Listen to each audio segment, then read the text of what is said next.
Assalamualaikum semuanya, ketemu lagi bersama saya Pauzi. Apa kabar kalian semua? Baik-baik aja kan? Oke lah ya, kali ini kita akan melanjutkan spoiler film donghua terbaru yang berjudul Fearless Battle Spirit. Namun sebelum mulai, kita ulas spoiler episode 46, 47, dan 48 sebelumnya terlebih dahulu. Yang mana di spoiler sebelumnya, kita telah diperlihatkan Keenan yang berlatih terus-menerus sampai memasuki ranah Xiantian tingkat 6 untuk bersiap bertarung dengan Leng Peng di aula kehidupan dan kematian. Namun sayang sekali, Nona Xiao Qingsui datang menemui Keenan. Dengan kesungguhan, dia meminta Keenan untuk mengaku kalah. Yang alhasil, demi Nona Xiao Qingsui, Keenan pun menuruti keinginannya. Lalu kemudian Keenan mengambil misi ke Pegunungan Longhu. Sebelum menjalankan misi, Keenan mengunjungi keluarganya dulu di kota Linshui. Dan setelah tiba di Pegunungan Longhu, Putri Miao Miao memberi Keenan 2 tugas. Keenan langsung saja dengan mudah menyelesaikan tugas itu, sampai setelah mendapatkan bunga 9 perubahan. Tiba-tiba sekelompok pemuda mencari masalah dengan Keenan. Namun hanya dengan satu jentikan jari saja, pemuda itu pun dikalahkan. Baiklah, daripada kalian semua penasaran, kita akan segera masuk ke isi ceritanya. Namun sebelum itu, intro dulu, ya kan?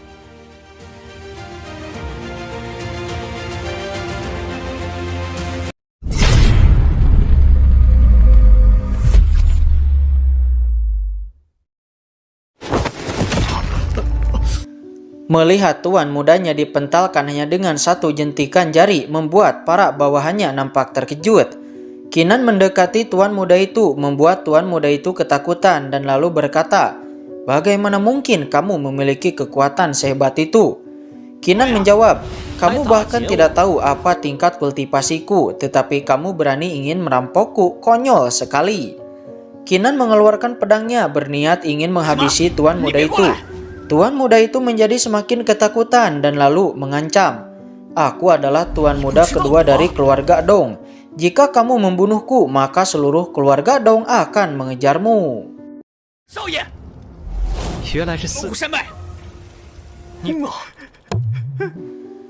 Keenan memukuli tuan muda kedua keluarga Dong itu terus-menerus, hingga wajahnya sudah tidak dikenali lagi. Yang akhirnya tuan muda kedua keluarga Dong itu pun memohon ampun dan meminta belas kasihan kepada Keenan dan mengeluarkan semua pilnya. Di saat yang sama, semua bawahan keluarga Dong juga mengeluarkan semua pil obat yang mereka miliki. Segera tumpukan pil obat muncul di depan Keenan membuatnya cukup senang. Yang alhasil, Keenan pun mengampuni mereka semua dan akan pergi dari sana. Namun ketika saja akan pergi, tiba-tiba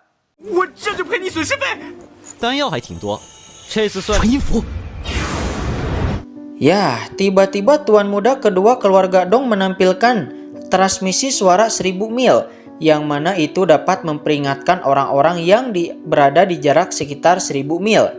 Hal itu tentu saja membuat Keenan sangat marah dan lalu ingin menghabisi tuan muda keluarga Dong itu.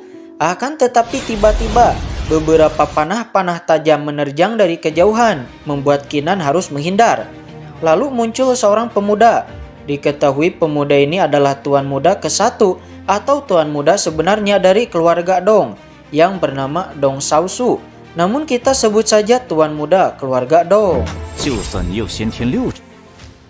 Tuan muda kedua langsung menghampiri tuan muda pertama. Dan tuan muda kedua langsung meminta tuan muda pertama alias saudaranya itu untuk membalaskan dendamnya kepada Keenan. Namun tuan muda Dong malah memarahi tuan muda kedua dengan mengatakan bahwa, "Kamu tidak layak disebut sebagai saudaraku karena kamu begitu lemah." Tuan muda keluarga Dong bertanya kepada Keenan, "Bocah, siapa namamu?" Namun Keenan hanya menjawab bahwa, "Kamu tidak layak untuk mengetahui namaku." Alhasil tuan muda keluarga Dong itu sangat marah. Akan tetapi di saat itu tiba-tiba sekelompok pemuda lainnya muncul di sana.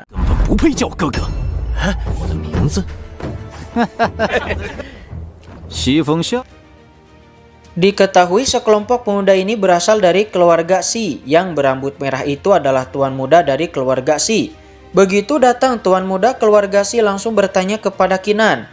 Akan tetapi Keenan hanya menjawab, "Itu bukan urusanmu."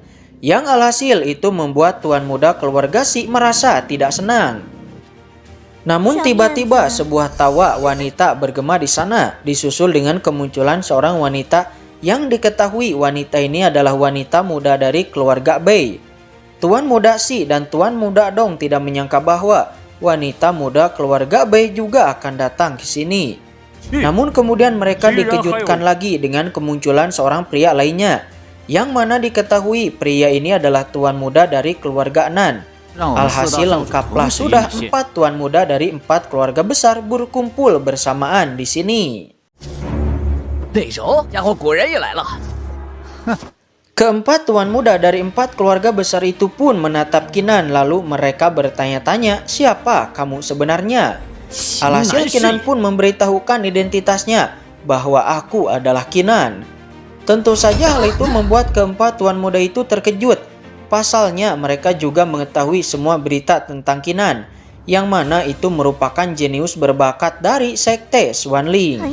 Alhasil mereka berempat pun berdiskusi tentang apa yang harus mereka lakukan kepada Kinan ini.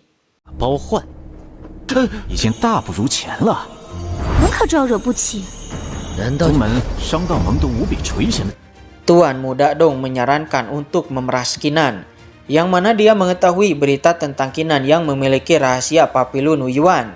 Jika rahasia itu diberikan kepada mereka, maka mereka akan melepaskan Kinan. Tuan muda Si dan tuan muda Dan setuju dengan ide tuan muda Dong. Akan tetapi di sini wanita muda Bei masih sedikit ragu-ragu dan lalu bertanya, bagaimana jika sampai Kinan tidak ingin memberikan rahasia Papilun Yuan itu?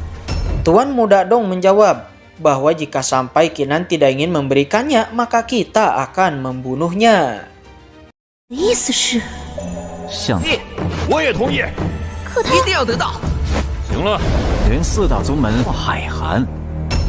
Tuan muda Dong menghampiri Kinan dan berkata, Kinan, karena kamu telah menerobos masuk ke pegunungan Longhu ini tanpa izin 4 keluarga besar kami, maka kamu harus dibunuh. Oh, jadi apakah itu keputusan akhir kalian berempat untuk membunuhku bersama-sama, kata Kinan.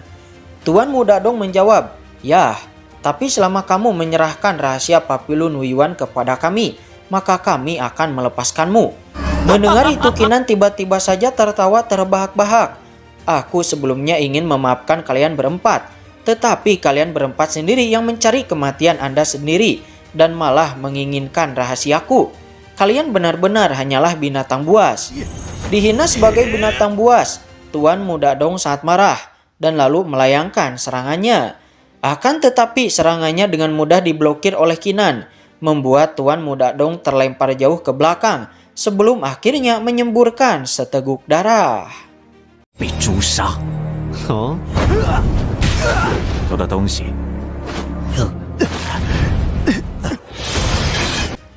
Tuan muda Dong kembali melancarkan serangannya lagi, seraya berteriak kepada 3 tuan muda lainnya, apakah kalian bertiga hanya akan menonton?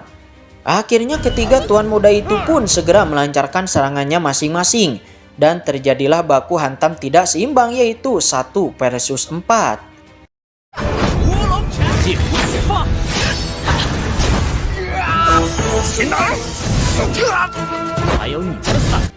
Walaupun jumlahnya tidak seimbang, akan tetapi Kinan dengan mudah memblokir setiap serangan dari keempat tuan muda itu. Bahkan Kinan melayangkan serangan balik yang memukul mundur keempatnya. Namun keempat tuan muda itu tidak menyerah.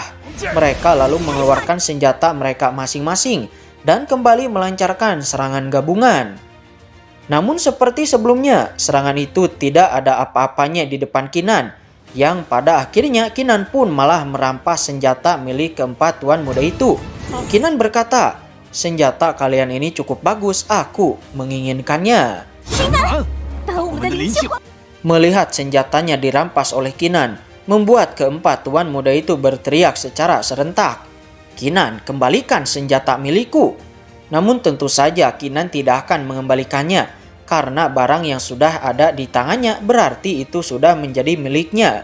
Kemarahan keempat tuan muda itu benar-benar tidak dapat terbentung lagi, yang alhasil mereka memerintahkan semua bawahan mereka untuk menyerang Kinan secara bersamaan.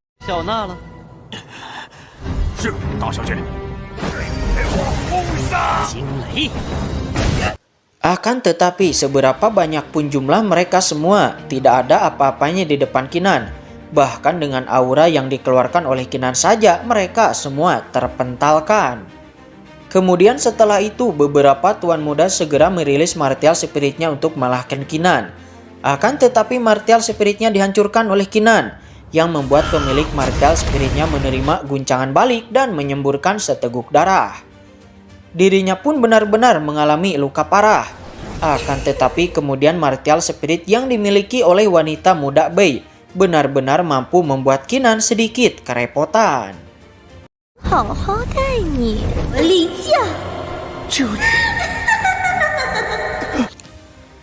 Beberapa orang di luar yang melihat martial spirit wanita muda Bei benar-benar merasakan kengerian. Bahkan di sini Tuan Muda Si dan Tuan Muda Dong juga mengetahui martial spirit wanita muda Bei itu, yang mana itu merupakan martial spirit penyihir.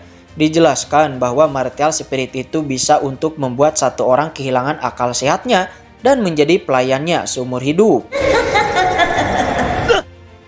Di dalam belenggu martial spirit wanita muda Bei, Kinan terlihat masih belum kehilangan akal sehatnya. Namun wanita muda Bei nampak tidak menyerah. Dia terus-menerus melantunkan kata-kata Sanskertanya, terus-menerus mencoba menyihir Kinan untuk kehilangan akal sehatnya, menjadi bonekanya, dan sepenuhnya menjadi miliknya. Akan tetapi inilah yang terjadi. Kinan,乖乖的吃。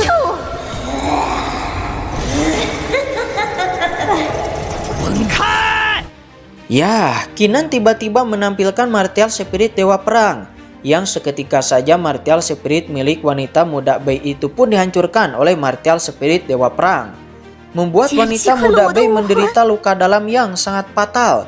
Dia terjatuh ke tanah dan berkata, "Tidak mungkin, bagaimana kamu bisa menghancurkan martial spiritku?" Namun Kinan hanya mencibir bahwa martial spiritmu di depanku itu hanyalah sampah.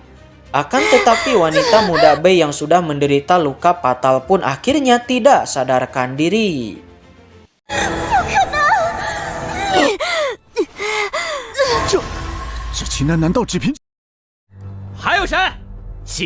Kinan meraung, "Ayo, siapa lagi yang ingin melawanku?" Semua orang terdiam, tidak ada yang memiliki keberanian untuk melawan Kinan. Yang alhasil, Kinan pun berkata, "Baiklah, karena kalian tidak ada yang ingin bertarung lagi, maka jika kalian tidak ingin mati, ayo serahkan semua pil obat dan harta yang kalian miliki." Akhirnya mereka semua pun mengeluarkan semua pil obat yang mereka miliki.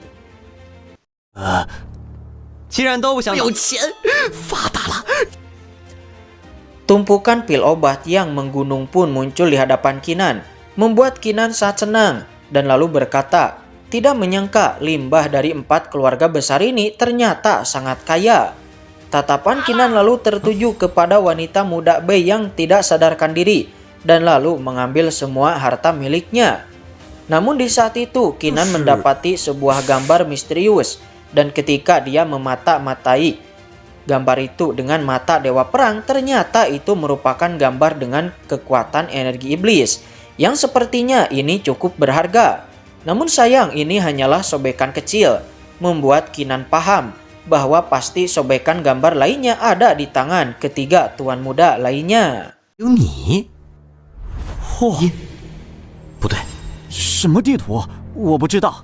Kinan lalu meminta 3 sobekan lainnya kepada 3 tuan muda itu. Namun tuan muda Dong pura-pura tidak mengetahui apa yang sedang dibicarakan oleh Kinan. Namun Kinan mengeluarkan pedangnya untuk menggertak ketiga tuan muda itu. "Jika tidak menyerahkannya, maka aku akan menebas kalian." Sehingga mereka bertiga pun mengeluarkan potongan-potongan gambar lainnya yang mereka pegang masing-masing, lalu diberikan kepada Kinan sebelum kemudian melarikan diri. Namun Kinan menghentikan tuan muda Dong, sementara yang lainnya dibiarkan melarikan diri. Kemudian Kinan memukuli tuan muda Dong itu sebelum kemudian bertanya beberapa rahasia tentang apa yang sedang 4 keluarga besar lakukan di pegunungan Longhu, dan juga apa kegunaan gambar ini, dan juga di mana para penatua keluarga Anda sekarang berada. Dan setelah mendapatkan semua jawaban yang diinginkan, Kinan pun mengampuni hidup Tuan Muda Dong sebelum kemudian melesat pergi dari sana.